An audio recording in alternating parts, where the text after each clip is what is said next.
FIR म्हणजे काय? हे आपल्याला माहिती असणं खूप आवश्यक आहे. जर आपल्याला हे माहिती नसेल तर लक्षात घ्या, आपल्याला बऱ्याच वेळेला असं वाटतं की FIR रजिस्टर केला म्हणजे सगळं झालं, असं नाही. FIR तर एक पहिली सीडी असते की ज्याच्यामध्ये आपण गुन्हा रजिस्टर करतो, परंतु गुन्हा रजिस्टर करणे हा कुठल्याही गुन्ह्याचा पुरावा नाही. पुरावे पोलीस हे आपल्या तपासातून गोळा करत असतात आणि ते कोर्टाकडे सबमिट करत असतात. तेव्हाच ते सिद्ध झाल्याच्या नंतर, कोर्टाने ते पुरावे ॲक्सेप्ट केल्याच्या नंतर त्या व्यक्तीला सजा होते. म्हणून आपल्या जो मनामध्ये जो गैरसमज असतो की FIR म्हणजे फुल अँड फायनल सबूत किंवा म्हणजे ते डिक्लेअर झालं की त्याच्यावरती त्याला काही सजा होईल, असं नाही. आता आपण थोडक्यात समजून घेऊयात FIRचे प्रकार.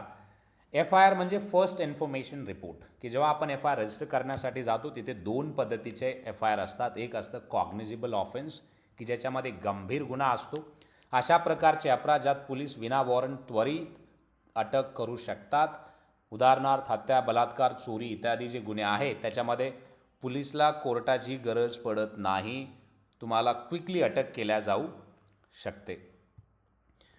आणि दुसरं म्हणजे नॉन कॉग्निझिबल ऑफेन्स आहे, ज्याला आपण NC पण म्हणतो. पोलीस स्वतः तपास करू शकत नाहीत, मॅजिस्ट्रेटकडून आदेश त्याच्यासाठी आवश्यक असतो, ज्याच्यामध्ये जसं मानहानी, खोटे वादे इत्यादी हे ज्या गोष्टी आहेत ते नॉन कॉग्निझिबल ऑफेन्समध्ये येतात. म्हणून आपला जर NC हा जर गुन्हा रजिस्टर झालेला असेल आणि आपण पोलीसला प्रेशर देतो की तुम्ही या तपासणी करा, तर पोलीस तपासणीसाठी येत नाही. म्हणून गुन्हा रजिस्टर करत असताना थोडासा सिरियस गुन्हा असेल तर कॉग्निझिबल ऑफेन्स म्हणूनच रजिस्टर करा, नॉन कॉग्निझिबल ऑफेन्स म्हणून रजिस्टर करता कामा नये. महत्त्वाचं म्हणजे FIR हा जो असतो कुठल्याही गुन्ह्याचा पुरावा नाही. जर कितीही गंभीर गुन्हा जरी झालेला असेल आणि त्या गुन्ह्यातून जर तुम्हाला पोलीस परेशान करत असेल तर तुम्ही कोर्टाकडे लिखित स्वरूपात हे देऊ शकता. FIR हा कुठल्याही गुन्ह्याचा पुरावा नाही आहे.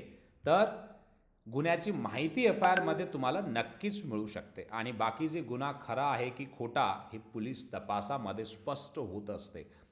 म्हणून FIR रजिस्टर करत असताना तुम्हाला अशाच गोष्टी लिहायच्या ज्याच्यामुळे तो गुन्हा सिद्ध होईल आणि ज्या गोष्टी तुमच्याकडे सुद्धा त्या प्रूफ म्हणून आहेत त्याच गोष्टी तुम्हाला FIR मध्ये टाकायच्या आहेत. ठीक आहे, तर या एपिसोडमध्ये एवढंच. तुम्हाला जर आवडलं असेल तर कमेंट करा, त्याच्यामध्ये ही माहिती आपल्या जवळच्या लोकांपर्यंत शेअर करा आणि त्यांनासुद्धा कळू द्या की FIR म्हणजे नेमकं काय ते. आता आपण FIRची प्रक्रिया पण इथे समजून घेऊ थोडक्यात, की FIRची प्रक्रिया काय असते आणि कशा प्रकारे काम करते. आता FIR आपण समजून म्हणजे FIR म्हणजे काय समजलेलं आहे. आता FIR फाईल करण्यासाठी तुम्हाला पोलीस स्टेशनमध्ये जायचे, ज्या ठिकाणी घटना घडली त्या भागाच्या पोलीस स्टेशनमध्ये जा जवळच्या. आता समजा तुम्ही ज्या तहसीलमध्ये राहताय किंवा डिस्ट्रिक्टमध्ये राहताय तिथे जर ती घटना घडलेली असेल तर तुम्ही पोलीस स्टेशनला जा. पोलीस स्टेशनचा त्याला ठाणे प्रमुख म्हणतात किंवा ऑफिसर इन चार्ज, की जो त्या पोलीस स्टेशनचा प्रभारी असतो, त्याच्याकडे तुम्ही तोंडी किंवा लेखी जी घटना तुमच्याशी झालेली आहे ती सगळी घटना स्पष्टपणे सांगायचे आणि तो गुन्हा तिथे पोलीस अधिकारी तुमची माहिती लिखित स्वरूपामध्ये घेतात, त्याला FIR असं म्हणतात. म्हणजे तुम्ही तुमच्यासोबत जो काही प्रकार झाला आहे तुम्ही लिखित घेऊन जा किंवा त्यांना तोंडी सांगा, ते तुमचं रजिस्टर करून घेतील आणि तिथे FIR हा रजिस्टर होऊन जातो. पोलीस अधिकारी तुमची माहिती लिखित स्वरूपात घेतात, त्याला FIR असं बोललं जातं. FIR पहिलं वाचून पाहायचं आहे सही करण्याच्या अगोदर. बऱ्याच वेळेला चुकीचे FIR भरल्या जातात पोलीसकडून. जर तुम्हाला तो योग्य वाटत नसेल तर तो बदला. एक वेळेस रजिस्टर झाला की तो झालाच, म्हणून तो योग्य असेल तर सही करा, नसेल तर तो डिनाय करू शकता आणि अमेंडमेंट करून घेऊ शकता. त्याच्यानंतर 5वी स्टेप आहे FIRची कॉपी तुमच्याकडे ठेवायचे. FIRची कॉपी साइंड कॉपी तुमच्याकडे असणं खूप महत्त्वाचे आहे. उद्या समजा त्यांनी FIRमध्ये काही गडबड केलीच तर तुमच्याकडे जी साइंड कॉपी आहे ते एक प्रूफ म्हणून काम करू शकते. आणि पोलीस तपास सुरू करतात त्याच्यानंतर FIRची नोंद झाली की त्याच्यानंतर पोलीस हे पंचनामा वगैरे करत असते आणि बाकी पुढच्या गोष्टी कोर्टाला कळून कोर्टाच्या सल्ल्यानुसार मग चार्जशीट दाखल करणे, बाकीच्या सगळ्या गोष्टी ह्या पूर्णत्वास नेणे हे काम पोलीसचं आहे. म्हणजे पहिली स्टेप आहे FIR आणि त्याच्यानंतर FIR जसं आपण या सेशनमध्ये पाहिलेलं आहे, FIR म्हणजे काय आणि FIR हा कसा रजिस्टर करायचा तो.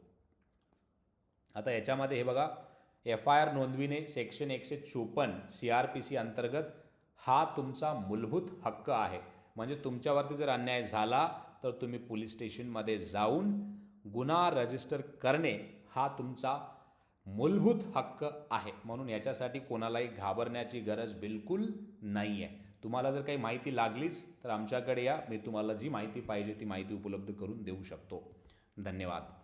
आणि हा व्हिडिओ जास्तीत जास्त लोकांपर्यंत शेअर करा ज्याच्यामुळे त्यांना याची माहिती झाली पाहिजे.